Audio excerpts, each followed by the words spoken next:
പ്രതികൂല കാലാവസ്ഥയുടെയും പകർച്ചവ്യാധിയുടെയും കാഠിന്യം വർദ്ധിച്ചുകൊണ്ടിരിക്കുന്ന ഈ നാളുകളിൽ പ്രത്യാശയുടെ കിരണങ്ങളുമായി നമ്മുടെ കയ്യിലുള്ള തിരുവചനം നമുക്ക് പഠിക്കുവാനും അതിലെ സത്യം കണ്ടെത്തുവാനും അതിൽ ജീവിക്കുവാനും ദൈവം ഇടയാക്കട്ടെ എന്ന് പ്രാർത്ഥിക്കുന്നു. ഈ വിശുദ്ധ ദിവസത്തിൽ തനിമയിലേക്കുന്ന കൂട്ടായ്മ നമ്മെ അതിനായിട്ട് സഹായിക്കട്ടെ. നഹൂം പ്രവാചകൻ്റെ പുസ്തകം 1-ാം അധ്യായം 7-ാമത്തെ വാക്യം. യഹോവ നല്ലവനും കഷ്ടദിവസത്തിൽ ശരണവും ആകുന്നു. തങ്കൽ ആശ്രയിക്കുന്നവരെ അവൻ അറിയുന്നു. നമ്മുടെ ദൈവം ആരാണ്? എങ്ങനെയുള്ളവനാണ്? ദൈവത്തെ കൊണ്ട് നമുക്ക് എന്താണ് പ്രയോജനം? തിരുവചനം ഉടനീളം നമ്മളെ ഈ ഒരു സത്യമാണ് പഠിപ്പിക്കുന്നത്. നമ്മുടെ ദൈവം നമ്മുടെ സൃഷ്ടാവാണ്, നമ്മുടെ പരിപാലകനാണ്, നമ്മെ സ്വാതന്ത്ര്യത്തോടെ ഈ ലോകത്തിൽ ആക്കിയിരിക്കുന്നവനുമാണ്. എന്നാൽ നാം എങ്ങനെയോ സാത്താൻ്റെ പിടിയിലായിപ്പോയി. സർവ്വലോകവും ദുഷ്ടൻ്റെ അധീനതയിൽ കിടക്കുന്നു എന്നാണല്ലോ യോഹന്നാൻ ശ്ലീഹ ലേഖനത്തിൽ പറയുന്നത്. ആ ദുഷ്ടതയ്ക്ക് നാം ഓരോരുത്തരും അധീനരാണെന്നുള്ള സത്യം നാം ഓർത്തിരിക്കാം. ആ ദുഷ്ടതയുടെ ഫലമായി നമുക്ക് ഈ കഷ്ടത്തിലാകുന്നു. ആ കഷ്ട ദിവസത്തിൽ നമ്മളെ വിടുവിക്കുവാൻ, നമ്മെ സഹായിക്കുവാൻ നമ്മുടെ ദൈവം നമുക്ക് ശരണമായിട്ടുണ്ട്. അതാണ് നമുക്ക് പ്രത്യാശ നൽകുന്ന ദൈവം. ദൈവത്തിൽ പ്രത്യാശ വയ്ക്കുവാൻ, ദൈവത്തിൽ പ്രതീക്ഷ സമർപ്പിക്കുവാൻ, ദൈവത്തെ നോക്കി വിളിക്കുവാൻ നമ്മെ പ്രേരിപ്പിക്കുന്ന ഒരു ഘടകം കഷ്ട ദിവസത്തിൽ ശരണമായിരിക്കുന്ന ഒരു ദൈവമാണ് നമുക്കുള്ളത് എന്നുള്ളത്. നമ്മെ തള്ളിക്കളയുകയില്ല, മനസ്സലിവുള്ളവനാണ്. നാം കഷ്ടത്തിലായിരിക്കുമ്പോൾ നാം നോക്കി വിളിച്ചാൽ മനസ്സലിവുള്ള ദൈവം നമ്മെ കരുണയോടെ കടാക്ഷിക്കുന്നു. എത്ര കുടുംബാവിയെയും തള്ളിക്കളയാത്ത ഒരു ദൈവമാണല്ലോ നമ്മുടെ ദൈവം. ഈ ദൈവത്തെയാണ് തിരുവചനം നമ്മെ പരിചയപ്പെടുത്തി തരുന്നത്. തിരുവചനം നമ്മളെ ജീവിപ്പിക്കുന്നു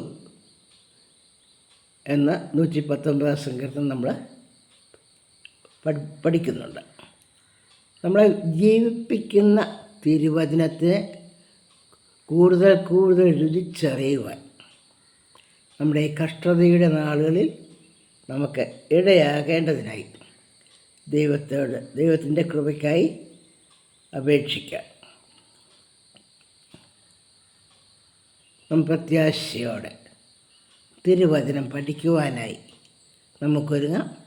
നാം പെന്തക്കോസ്ത് നാളിൻ്റെ ഒരുക്കത്തിലാണല്ലോ. പെന്തക്കോസ്ത് നാൾ വരുമ്പോഴാണല്ലോ ആദിമസഭ ശക്തി പ്രാപിച്ചത്. ആ ശക്തി പ്രാപിക്കുവാനുള്ള ആഗ്രഹത്തോടെ നമുക്ക് തിരുവചനം പഠിക്കുവാനായി ഈ ആഴ്ചവട്ടം ഉപയോഗിക്കാം. നിൻ്റെ ശക്തി എൻ്റെ മേൽ പകരണമേ, നിൻ്റെ ബലം ഞങ്ങൾക്ക് പകർന്നു തരണമേ എന്ന പ്രത്യാശയോടെ നമുക്ക് അപേക്ഷിക്കാം. പരിശുദ്ധാത്മാവേ, ശക്തി പകരണമേ, അവിടുത്തെ ബലം ഞങ്ങൾക്ക് ആവശ്യമെന്ന് കർത്താവേ നീ അറിയുന്നു. നമ്മുടെ ബലഹീനതയെ അറിയുന്ന ദൈവം, നമ്മുടെ ഇല്ലായ്മയെ അറിയുന്ന ദൈവമാണ്.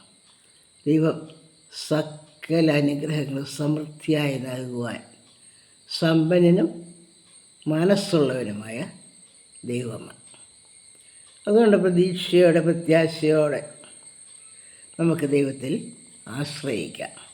33 സങ്കീർത്തനത്തിൽ നമ്മളെ ഓർപ്പിക്കുന്നത് യഹോവയുടെ ദൃഷ്ടി തൻ്റെ ഭക്തന്മാരുടെ മേലും തൻ്റെ ദയയ്ക്കായി പ്രത്യാശിക്കുന്നവരുടെ മേലും ഇരിക്കുന്നു. 33 സങ്കീർത്തനം 18-19 വാക്യങ്ങൾ.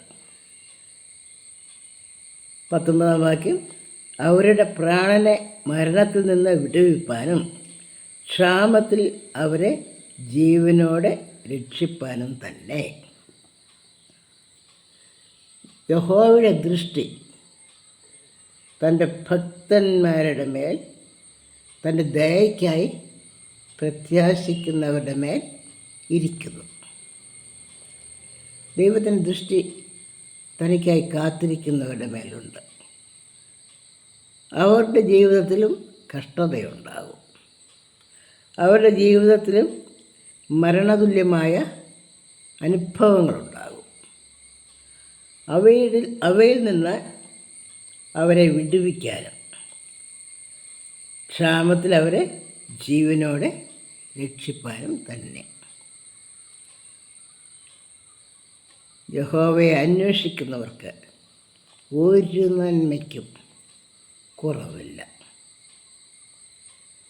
37 സങ്കീർത്തനത്തിൽ നമ്മൾ വായിക്കുന്നു, ഞാൻ ബാലനായിരുന്നു, വൃദ്ധനായി തീർന്നു. നീതിമാൻ തുണയില്ലാതിരിക്കുന്നതും അവൻ്റെ സന്തതി ആഹാരം ഇരക്കുന്നതും ഞാൻ കണ്ടിട്ടില്ല. അങ്ങനെ എത്രയെത്രയോ സാക്ഷ്യങ്ങളാണ് നമ്മെ ധൈര്യമുള്ളവരാക്കുവാനായി തിരുവചനത്തിൽ കൂടെ എഴുതിച്ചു തന്നിരിക്കുന്നത്. നമ്മുടെ ഉപകാരത്തിനായിട്ട് എഴുതി തന്നിരിക്കുന്ന തിരുവചനത്തിനായിട്ട് നമുക്ക് സ്തോത്രം ചെയ്യാം. നമുക്ക് മനസ്സിലാകുന്ന ഭാഷയിൽ, നമ്മുടെ സ്വന്തം ഭാഷയിൽ എഴുതി തന്നിരിക്കുന്ന തിരുവചനം നമ്മെ ജീവിപ്പിക്കുവാൻ ഇടയാകട്ടെ എന്ന് പ്രാർത്ഥിക്കുന്നു. നമ്മൾ സമൃദ്ധമായ ജീവൻ, ദൈവത്തിലുള്ള സമൃദ്ധമായ ആശ്രയം നമ്മളുണ്ടാകുവാൻ ഇത് കാരണമാകട്ടെ. ഇത് നമുക്ക് ആശ്രയിക്കണമെങ്കിൽ നാം സഹായമില്ലാത്തവരാണ് എന്നുള്ള സത്യം നാം മനസ്സിലാക്കണം. എങ്ങനെയാണ് നമുക്ക് സഹായമില്ലാതിരിക്കുന്നത്?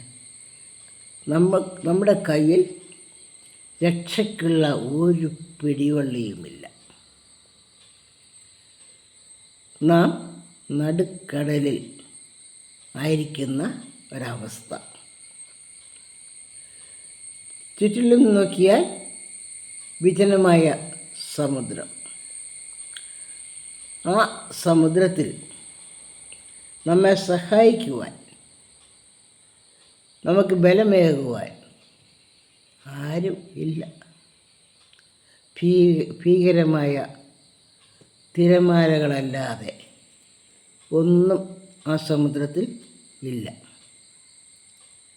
എന്നാൽ തന്നെ ശരണമാക്കുന്നവരെ രക്ഷിക്കുവാനായി അടുത്തു വരുന്ന ഒരു കർത്താവ്, ആ കർത്താവ് ഈ സമുദ്രത്തിൻ്റെ സൃഷ്ടാവാണ്.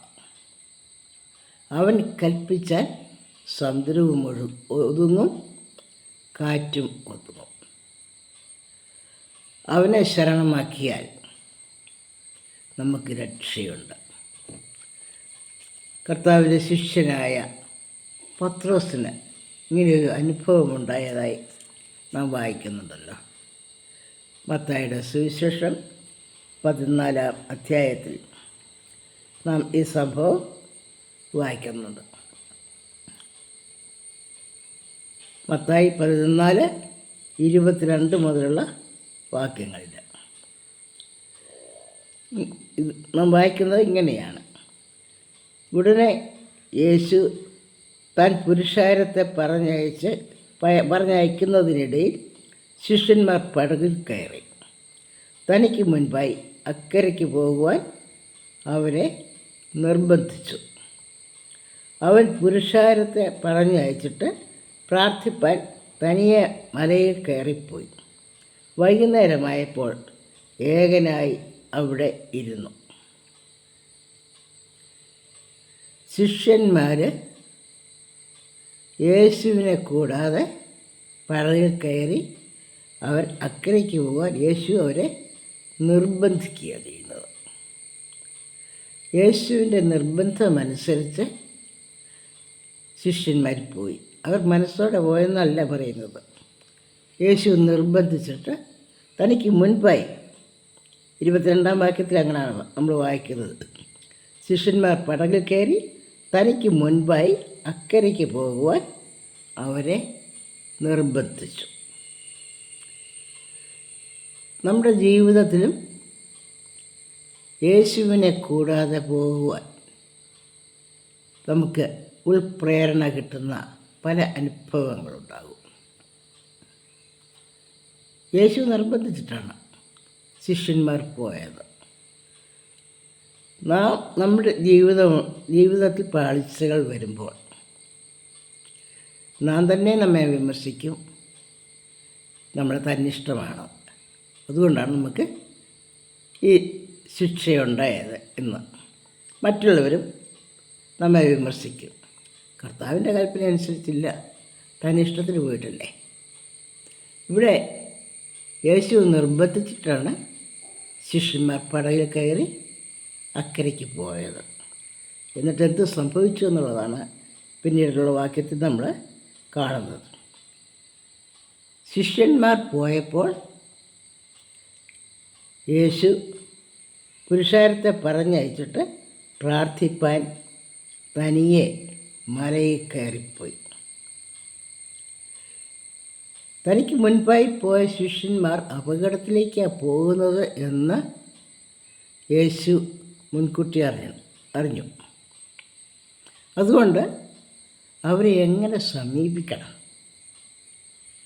അവരെ എങ്ങനെ ഒരു പാഠം പഠിപ്പിക്കുവാൻ കഴിയും എന്നുള്ളത് അറിയുവാനായി, പിതാവിൻ്റെ ഇഷ്ടം അറിയുവാൻ താൻ തനിയെ പ്രാർത്ഥിക്കുവാനായിട്ട് മലയിൽ കയറിപ്പോയി.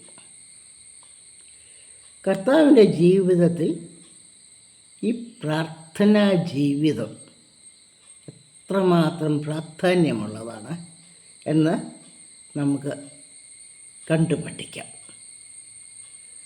നമ്മുടെ കഴിവ് കൊണ്ടോ നമ്മുടെ സാമർഥ്യം കൊണ്ടോ മികവ് കൊണ്ടോ ഒന്നും ഈ ജീവിത പ്രശ്നങ്ങളെ, നമ്മുടെ സാമൂഹ്യ പ്രശ്നങ്ങളെ തരണം ചെയ്യുവാൻ കഴിയുകയില്ല എന്ന് കർത്താവ് പഠിപ്പിച്ചു തരിക.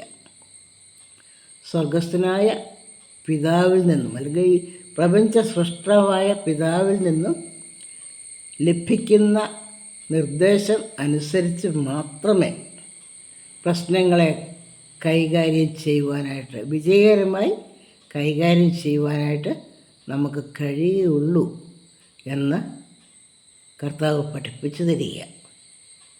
നമ്മുടെ പ്രയോജനത്തിനായി, ഇന്ന് ജീവിക്കുന്ന നമ്മുടെ പ്രയോജനത്തിനായി, ഇന്ന് വിദ്യാഭ്യാസപരമായും ഒക്കെയും വളരെ നേട്ടങ്ങൾ നേടിയ ഒരു സമൂഹത്തിലാണ് നമ്മൾ ജീവിക്കുന്നത്. താൻ പോരിമ അനുദിനം ഓരോരുത്തരിലും വർദ്ധിച്ചു വരിക. എനിക്കറിയാം എങ്ങനെ കൈകാര്യം ചെയ്യണം എന്നുള്ളത് അങ്ങനെയാണ് നമ്മുടെയൊക്കെയും ഭാവം. മറ്റുള്ളവരുടെ ഉപദേശത്തിനോ പ്രായമുള്ളവരുടെ അനുഭവ സമ്പത്തിനോ ഒന്നും ഒരു വിലയും ആരും കൽപ്പിക്കുന്നില്ല. മുൻ തലമുറയുടെ അനുഭവങ്ങൾ, ദൈവം നടത്തിയ അനുഭവങ്ങൾ ഒരു വിലയും നമ്മൾ കൽപ്പിക്കുന്നില്ല. ഞാൻ പഠിച്ചു, ഞാൻ കേമനായി, എനിക്കെല്ലാം അറിയാം, അതാണ് നമ്മുടെയൊക്കെയും മനോഭാവം. പക്ഷെ അതൊക്കെയും ഒടുവിൽ പരാജയത്തിലേക്കാണ്. സദൃശവാക്യത്തിൽ ഒരു വാക്യം നമ്മൾ ഓർപ്പിക്കുന്നുണ്ട്, 2 പ്രാവശ്യം ആ വാക്യം ആവർത്തിക്കുന്നുണ്ട്. ആരംഭത്തിൽ നമുക്ക് നല്ലതായിട്ട് തോന്നുന്ന പ്രവൃത്തി അവസാനം നാശമാകും. ആരംഭത്തിൽ അത് നല്ലതായിട്ട് നമുക്ക് തോന്നും, നമ്മുടെ വിചാരമാണ്. എന്നാൽ അതിൻ്റെ അനന്തരഫലം നമ്മളെ നാശത്തിൽ കൊണ്ടെത്തിക്കും. അതുകൊണ്ട് കരുതലോടെ ദൈവം തരുന്ന ഈ അല്പായുസ് നമുക്ക് ഈ ലോകത്തിൽ ജീവിക്കുവാൻ ബുദ്ധി നൽകണമേ, ദൈവ അനുഗ്രഹം തരയണമേ എന്ന് നമുക്ക് പ്രാർത്ഥിക്കാം.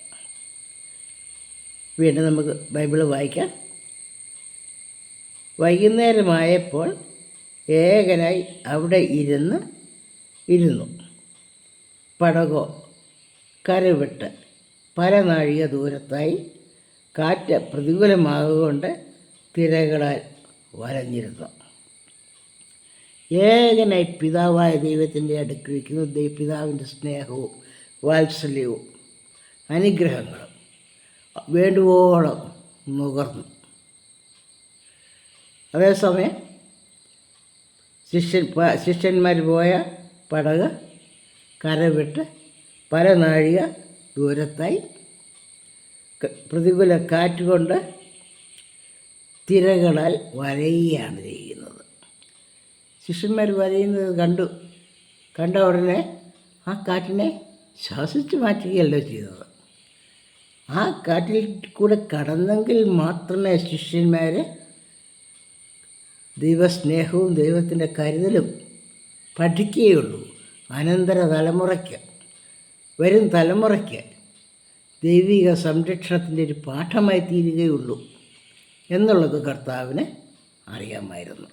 നമ്മുടെ ജീവിതത്തിലും പ്രതികൂലങ്ങൾ വരുമ്പോൾ നാം ദൈവത്തിൽ ആശ്രയിച്ച് സംരക്ഷണം തേടുന്ന അനുഭവങ്ങൾ നമ്മുടെ അനന്തര തലമുറയ്ക്ക് ഒരു പാഠമായി തീരുവാൻ ദൈവം ഇടയാക്കട്ടെ. നമ്മുടെ മുതിർന്ന തലമുറ അങ്ങനെ അനേക അനുഭവ സമ്പത്തുള്ളവരെ ഇളം തലമുറയ്ക്ക് ഈ അനുഭവ സമ്പത്തുകളുടെ ദൈവിക കരുണയുടെയും കാവലിൻ്റെയും നടത്തിപ്പുകളുടെയും സംരക്ഷണം പകർന്നു കൊടുക്കുവാൻ ശക്തിയുള്ളവരായി തീരട്ടെ എന്ന് നമുക്ക് പ്രാർത്ഥിക്കാം. രാത്രിയിലെ 4-ാം യാമത്തിൽ അവൻ കടലിന്മേൽ നടന്ന് അവരുടെ അടുക്കൽ വന്നു. 4 യാമങ്ങൾ കടന്നുപോയി. ശിഷ്യന്മാരുൾപ്പെടുന്ന യാത്രാസംഘം 4 യാമങ്ങൾ ഈ പ്രതികൂല കാറ്റിൽ അകപ്പെടുവാൻ ദൈവം അനുവദിച്ചു. അനുഭവങ്ങളിൽ കൂടെ മാത്രമേ നാം പാഠം പഠിക്കുകയുള്ളൂ. തിക്ത അനുഭവങ്ങൾ നമ്മളെ വലിയ മറന്നു പോകാത്ത പാഠങ്ങൾ പഠിപ്പിക്കുന്നു. ജീവിതകാലത്തെ അനുഭവങ്ങൾ നാം പെട്ടെന്ന് മറന്നു പോകും. നാം ആരും പിന്നീട് അത് ഓർക്കത്തില്ല. എന്നാൽ കഷ്ടതയുടെയും കണ്ണുനീരിൻ്റെയും അനുഭവങ്ങളിൽ കൂടി കടന്നു പോകുന്ന ആ അനുഭവങ്ങളിൽ കൂടി പഠിക്കുന്ന പാഠങ്ങൾ നാം ഒരിക്കലും മറന്നു പോകുന്നില്ല. പലരുടെയും മുൻപാകെ സാക്ഷിക്കുവാൻ നാം ധൈര്യപ്പെടുകയും ചെയ്യും. അനന്തര തലമുറയോട് പറഞ്ഞു കൊടുക്കുവാനും നമുക്ക് വലിയ ധൈര്യമാണ് ഉള്ളത്. പിന്നീട് എന്താ സംഭവിച്ചതെന്ന് നമുക്ക് നോക്കാം.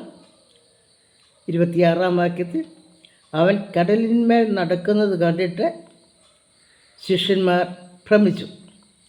അത് ഒരു ഭൂതം എന്ന് പറഞ്ഞ് പേടിച്ച് നിലവിളിച്ചു.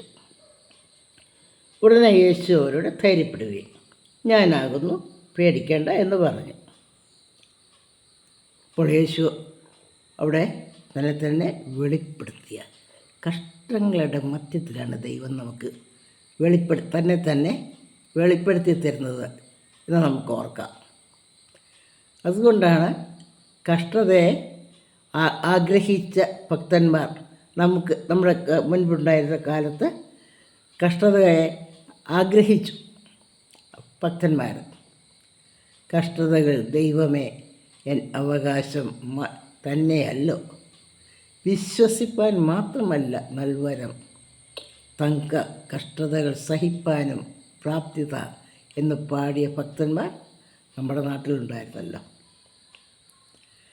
കഷ്ടതകളെ വിലയേറിയ അനുഭവമായി കണ്ടിരുന്ന ഭക്തന്മാർ ഇന്നും കഷ്ടതയില്ലാത്ത ജീവിതത്തിന് വേണ്ടി ആഗ്രഹിക്കുന്ന നമ്മുടെ ഇളം തലമുറയെ നാം പഠിപ്പിച്ചു കൊടുക്കേണ്ട ഒരു സത്യമാണ്. കഷ്ടതകളിൽ കൂടിയല്ലാതെ ജീവിത പാഠങ്ങൾ ആരും പഠിക്കുകയില്ല. മറ്റ് പാഠങ്ങളൊക്കെയും നമ്മൾ കഷ്ടതയില്ലാതെ പഠിക്കും. നമ്മുടെ ബുദ്ധി കൊണ്ടോ കഴിവ് കൊണ്ടോ സാഹചര്യം കൊണ്ടോ നല്ല നല്ല വിദ്യാഭ്യാസ മേഖലകളിൽ പോയതുകൊണ്ടോ ഒക്കെ നമുക്ക് നേടിയെടുക്കാം. എന്നാൽ ജീവിത അനുഭവങ്ങൾ പഠിക്കണമെങ്കിൽ കഷ്ടതയുടെ പാഠശാലയിൽ കൂടെ പോകേണ്ടിയിരിക്കുന്നു. അപ്പോൾ യേശു തന്നെ വെളിപ്പെടുത്തിയപ്പോൾ പത്രോസ്, കർത്താവേ, നീയാകുന്നുവെങ്കിൽ ഞാൻ വെള്ളത്തിന്മേൽ നിൻ്റെ അടുക്കൽ വരേണ്ടതിന് കൽപ്പിക്കണം എന്ന് പറഞ്ഞു. യേശുവിൻ്റെ അനുവാദം വേണം, എടുത്തിയാടുകയല്ല ചെയ്തത്. നീ കൽപ്പിക്കണം, ഞാൻ നിൻ്റെ അടുക്കൽ വരുവാൻ. യേശു അവനോട് പറഞ്ഞു, വരിക എന്ന് അവൻ പറഞ്ഞു. പത്രോസ് പടകിൽ നിന്നിറങ്ങി യേശുവിൻ്റെ അടുക്കൽ ചെല്ലുവാൻ വെള്ളത്തിന്മേൽ നടന്നു. എന്നാൽ അവൻ കാറ്റ് കണ്ട് പേടിച്ച് മുങ്ങി തുടങ്ങുകയാൽ, കർത്താവേ, എന്നെ രക്ഷിക്കണമേ എന്ന് നിലവിളിച്ചു. പടകിൽ നിന്ന് ഇറങ്ങി യേശുവിൻ്റെ അടുക്കൽ ചെല്ലുവാൻ വെള്ളത്തിന്മേൽ നടന്നു. പടകിൽ ആയിരുന്ന പത്രോസ് യേശു ക്ഷണിച്ചതനുസരിച്ച് വെള്ളത്തിന്മേൽ നടന്നു. പെട്ടെന്നാണ് ഒരു മാറ്റം വന്നത്. അവൻ മുങ്ങിത്തുടങ്ങി. നടുക്കടലിൽ മുങ്ങിത്തുടങ്ങിയ പത്രോസ് യേശുവിനോട് അപേക്ഷിക്കുക, കർത്താവേ, എന്നെ രക്ഷിക്കണമേ. നടുക്കടലിൽ മുങ്ങുന്ന അനുഭവം എല്ലാവരുടെയും ജീവിതത്തിലുണ്ടാകും. അപ്പോൾ നമുക്ക് ആശ്രയിക്കാവുന്ന ഒരേ ഒരു ശരണം, നമ്മെ രക്ഷിക്കുന്ന വീരനായി നമ്മോട് കൂടെയുള്ള ദൈവത്തെ വിളിച്ചപേക്ഷിക്കുക മാത്രമാണ്. നഹൂം പ്രവാചകൻ നമ്മളെ ഓർപ്പിക്കുന്നത് പോലെ, യഹോവ നല്ലവനും കഷ്ടദിവസത്തിൽ ശരണവുമാകുന്നു. തങ്കൽ ആശ്രയിക്കുന്നവരെ അവൻ അറിയുന്നു. എന്നെ അറിയുന്നൊരു ദൈവം എന്നോട് കൂടെയുണ്ടല്ലോ ഈ വിശുദ്ധ ദിവസത്തിൽ. ഞാൻ കഷ്ടതയിൽ കൂടെ പോകുമ്പോൾ എനിക്ക് ശരണമായിട്ട് ഞാൻ വിളിച്ചപേക്ഷിച്ചാൽ ഉടനെ എന്നെ സഹായിക്കുവാൻ കൈ നീട്ടി എന്നെ സഹായിക്കുന്ന ഒരു കർത്താവ് കൂടെയുണ്ടല്ലോ. ഈ ദൈവത്തെ നമുക്ക് പരിചയപ്പെടുത്തി തരുന്ന തിരുവചനത്തിനായിട്ട് സ്തോത്രം ചെയ്യുന്നു. ഈ തിരുവചനം നമ്മെ ജീവിപ്പിക്കുവാൻ ഇടയാകട്ടെ. പെന്തക്കോസ്തിൻ്റെ ശക്തി നമ്മുടെ മേലെ ആവസിക്കേണ്ടതിന് നമുക്ക് കാത്തിരിക്കാം.